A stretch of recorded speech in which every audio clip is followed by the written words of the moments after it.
ఏక్క ఇలా వచ్చావు? బాగున్నావా? బావగారు రాలేదా నీతో? ఏం మాట్లాడుకుంటూ వెళ్ళిపోతుంది? బాగున్నారా? రండి కూర్చోండి.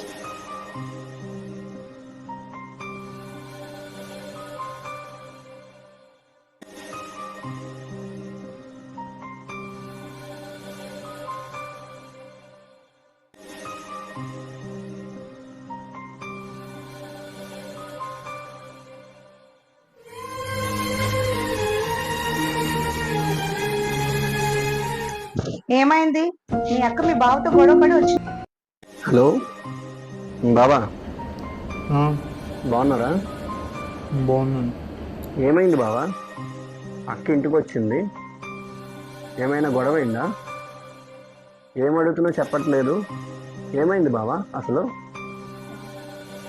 మీ అక్కకి నాకు సంబంధం లేదు. పెళ్ళయి ఇన్ని సంవత్సరాలు అయినా మీ అక్కకి పిల్లలు పుట్టడం లేదు. మా అమ్మ నాన్నలకేమో వారసులు కాదు. వాళ్ళు ఎప్పటి నుంచో రెండో పెళ్లి చేసుకోమంటున్నా నేను ఇంకా ఎదురు చూస్తూ కూర్చున్నా. కానీ నాకు ఇంకా ఓపిక పోయింది. ఎంత చెప్తున్నా వినకుండా ఇల్లు వదిలిపెట్టి వెళ్ళిపోయింది. అందుకే నిర్ణయించుకున్నా, నాకు మీ అక్క వద్దు. బా బా బా బా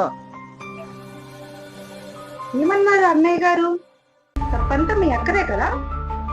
అదేం లేదు లేదే, వాళ్ళ ఇంట్లో ఏదో చిన్న గొడవలు అయినాయి. గొడవ కూడా అరుచుకొని వచ్చేసారు అంతే. ఆ గొడవలన్నీ తీరిపోయాక కోపాలన్నీ తగ్గాక వచ్చి తీసుకెళ్తారులే. నువ్వు కూర్చో, అక్కని ఏం అడక్కు, అక్కని ఏం అనకు, సరేనా? అక్క తిన్నదో లేదో అసలు కనుక్కొని పెట్టు, బయటకు తెలిసి వస్తాను. ఎవరికేమైనా మా ఇంటి మీదకే వచ్చి పడతారు మమ్మల్ని తినేయడానికి.